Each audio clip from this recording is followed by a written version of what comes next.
Sudah saatnya buang jauh-jauh mimpi kalian buat jadi PNS dan karyawan yang duduk manis sampai pensiun. Kita harus membuka pahitnya. Sekarang ijazah kita ini seperti selembar kertas yang tidak ada gunanya di depan AI. Dan kalian pikir pemerintah bakal nyelamatin kalian ke depannya? Enggak, mereka nggak akan peduli sama itu semua. Pemerintah mencari efisiensi, perusahaan mencari untung. Kalau ke depannya ada teknologi yang biayanya cuma sepersekian kecil dari gaji kalian selama ini, dan kerjaannya bisa belasan kali lipat lebih cepat dari apa yang kalian lakukan, dengan pertimbangan itu, ya otomatis kita akan didendang. Saya Jalal dan selamat datang di Okatita.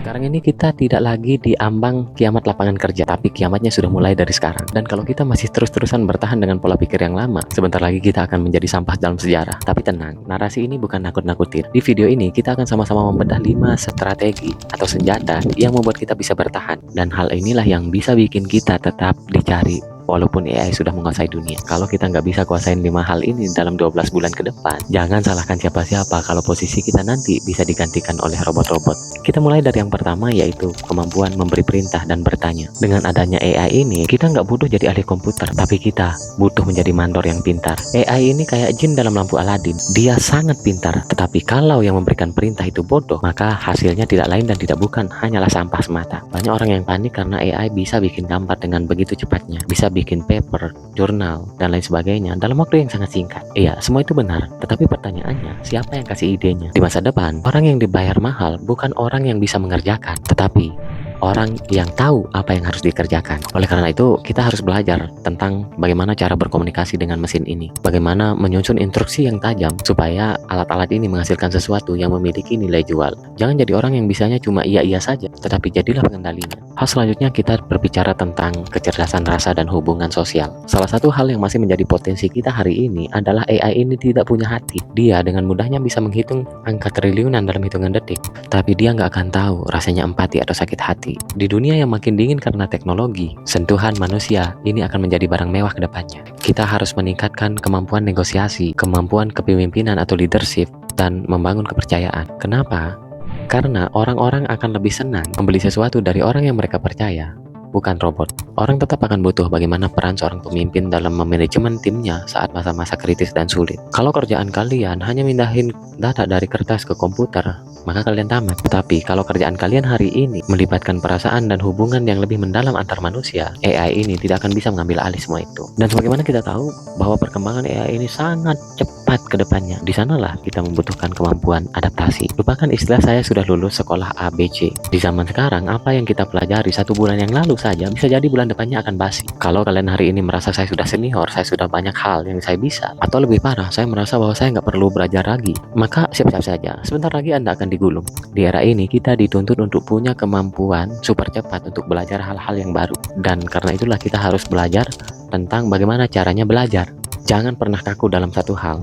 Sekarang trennya A, besok bahkan 1 jam ke depan bisa jadi trennya berganti menjadi B, C, sampai Z. Dan kita harus bisa bongkar pasang keahlian. Keahlian yang paling mahal di masa depan bukan keahlian teknis tertentu, tetapi seberapa cepat kita bisa memahami hal baru dan langsung mempraktikkannya. Karena itulah, kesimpulan dari poin nomor 3 ini adalah adaptasi yang sangat cepat sangat diperlukan, dan kecepatan di era ini adalah mata uang yang baru. Dan hal selanjutnya yang harus kita persiapkan adalah bagaimana kita membangun citra diri kita atau personal branding. Di zaman dulu, kita butuh orang lain untuk membantu kita mendapatkan pekerjaan. Sekarang pun masih, tapi beberapa orang yang suka memakai orang dalam. Tapi yang lebih penting sekarang adalah kerjaan kita ke depan itu butuh jejak digital. Orang-orang akan menilai kita dari jejak digital yang kita tinggalkan atau apa yang pernah bisa kita lakukan di dunia digital. Kalau ke depan nama kita ditelusuri dan tidak mendapatkan informasi apa-apa terkait dengan kita, kelebihan kita, maka bisa jadi kita dianggap tidak ada. Disinilah kita butuh panggung sendiri. Bisa lewat video, bisa lewat foto, bisa lewat karya apapun yang bisa ditaruh di internet. Kenapa? Karena aset-aset ini nggak akan pernah bisa digantikan oleh AI. Orang mau dengar opini kita. Mereka juga penasaran dengan cara berpikir kita. Kalau kita punya personal branding yang kuat, kedepannya kalian nggak akan pernah ngemis-ngemis minta kerjaan. Tetapi kerjaan itulah yang datang dengan sendirinya kepada kalian. Dan yang terakhir adalah bagaimana kita mencoba di era ini untuk berpikir seperti seorang CEO atau pemilik daripada suatu bisnis. Mungkin sudah saatnya kita berhenti dan meninggalkan pola pikir menunggu perintah. Sekarang ini kita harus punya mentalitas pemilik bisnis. Artinya apa? Kita dituntut untuk berpikir keras tentang bagaimana cara kita menghasilkan uang, bukan cuma gimana caranya menghabiskan waktu di kantor. Sekarang ini kita harus peka melihat masalah dan berani memutuskan solusi yang mendatangkan keuntungan.